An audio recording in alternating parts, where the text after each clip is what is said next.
Good morning students. आज हम पढ़ेंगे अपने पाठ 2 के आगे के भाग को। र के विभिन्न रूप। र के विभिन्न रूप कौन कौन से हैं, इनके बारे में हम जानेंगे आज। हिंदी में र का संयोग 3 विभिन्न रूपों में होता है। पहला है स्वर रहित र।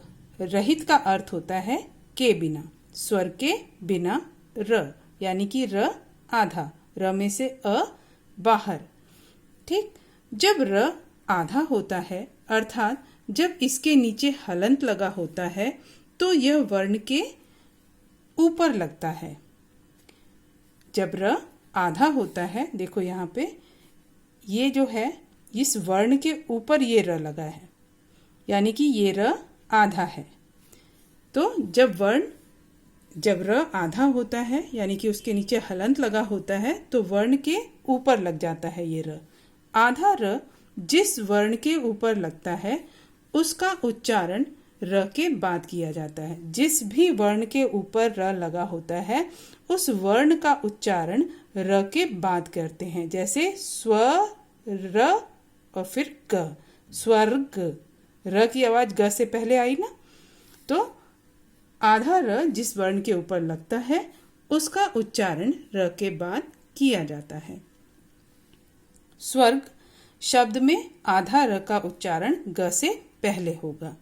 कैसे, देखिए, स्व आधा स और व पूरा है तो आधा सर हलंत लगाया हमने, व में से स्वर को बाहर निकाला, व में अ मिला है, व प्लस अ, फिर र की ध्वनि आ रही है तो हम र लिखेंगे। र क्या है, आधा, तो हम यहाँ पर हलंत लगाएंगे और ग पूरा है तो ग के नीचे हलंत और अस्वर बाहर। ठीक, तो इस तरह से स्वर्ग का वर्ण विच्छेद करेंगे। इसी तरह सूर्य, स में ऊ की मात्रा लगी हुई है यानी ऊ स्वर बाहर निकला और उसके बाद सु के बाद र की आवाज आई। र आधा है तो हम यहाँ पर हलंत लगाकर दिखाएंगे। उसके बाद य प्लस अ, य के नीचे हलंत। ठीक, अब र के संयुक्त रूप। र के संयुक्त रूप में संयुक्त व्यंजनों में र की स्थिति सभी व्यंजनों से भिन्न है। संयुक्त व्यंजनों में र की स्थिति सभी व्यंजनों से भिन्न है। क, ख, ग ये सारे व्यंजन हैं, ये एक जैसे ही रहते, या तो आधे लिखे जाते हैं या पूरे लिखे जाते हैं, लेकिन र की स्थिति सभी व्यंजनों से अलग है। नीचे दिए गए उदाहरणों पर ध्यान दीजिए। यहाँ पर देखेंगे हम र की स्थिति किस प्रकार भिन्न है। पहला है राजा, सिर और रजनी। इन शब्दों में र स्वर सहित है। सहित का अर्थ होता है के साथ। इन शब्दों में र स्वर सहित है, यानी र में स्वर मिला हुआ है यानी कि अ मिला हुआ है। इसे र के रूप में लिखा जाता है, सामान्य रूप में इसको लिखते हैं र। अब है दूसरा, देखिए, पर्वत, वर्षा, दर्शन, कर्म, धर्म। इन शब्दों में स्वर रहित या अरहित र का प्रयोग हुआ है। इन सारे शब्दों में पर्वत, वर्षा, दर्शन, कर्म, धर्म, इसमें स्वर का जो स्वर रहित र का प्रयोग किया गया है। स्वर रहित यानी कि अ के बिना र, इसका प्रयोग किया गया है। जब र दो वर्णों के बीच में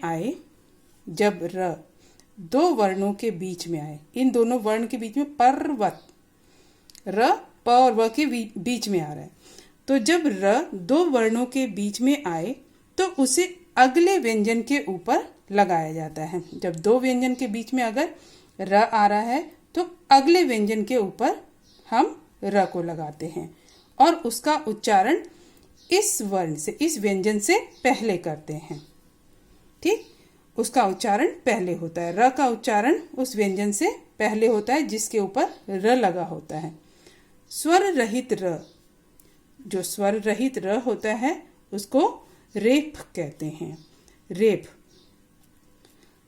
अब है अगला, देखो, प्रसन्न, समुद्र, क्रम, प्रकृति, प्रयोग, प्रेम।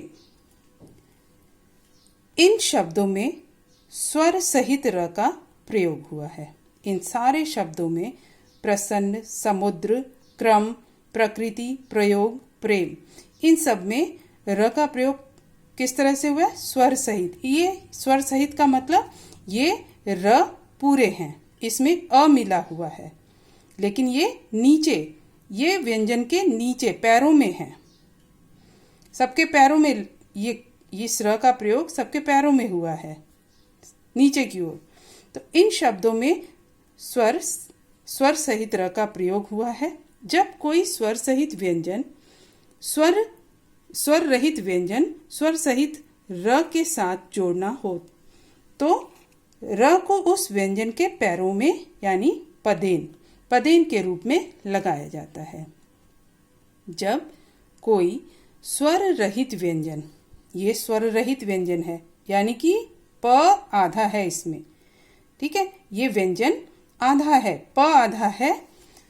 जब कोई स्वर रहित व्यंजन, स्वर के बिना का जो व्यंजन है उसमें अगर हम स्वर सहित र का प्रयोग करते हैं और स्वर सहित र का प्रयोग हो रहा है, इसके साथ इन दोनों को मिलाया जा रहा है, तो ये जो र है ये पूरा है और ये व्यंजन प आधा है।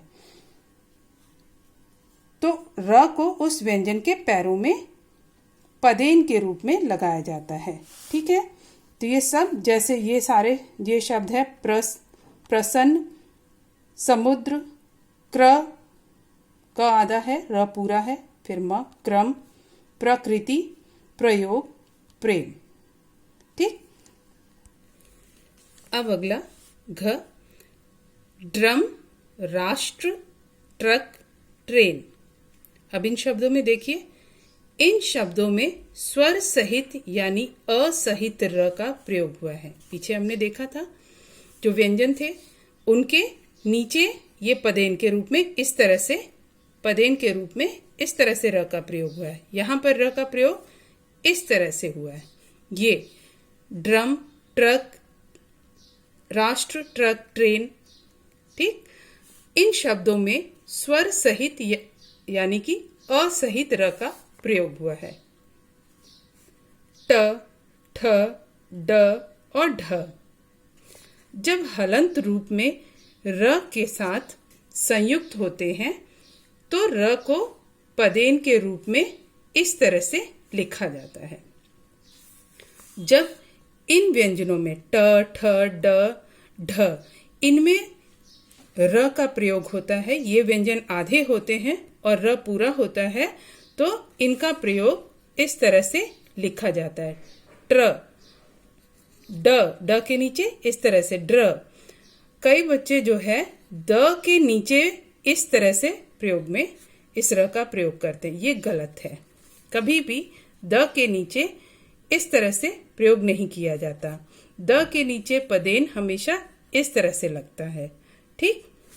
तो ड्रम, राष्ट्र, ट्रक, ट्रेन, इनके नीचे र का प्रयोग इस तरह से करेंगे। ये व्यंजन आधे हैं और र पूरा है, तो ये पदेन के रूप में लिखा जाता है।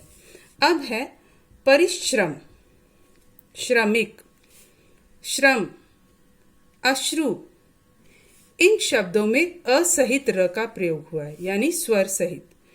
अ इसमें मिला हुआ है, इसमें भी, ये भी पदेन के रूप में ही है, लेकिन यहाँ पर देखो इन शब्दों में असहित र का प्रयोग हुआ है। श जब असहित र के साथ जुड़ता है तो इस रूप में लिखा जाता है। जब श को हम र के साथ जोड़ते हैं और र पूरा होता है तो इसका रूप क्या बन जाता है? श्र। इस तरह से लिखा जाता है। इन शब्दों में असहित र का प्रयोग हुआ है, सारे स्वर सहित र हैं, श के साथ र मिला है, श आधा और र पूरा। तो परिश्रम, श्रमिक, श्रम, अश्रु, इस तरह से हम र का प्रयोग करेंगे। एक विशेष यहाँ पर इसके बारे में जान लेते हैं।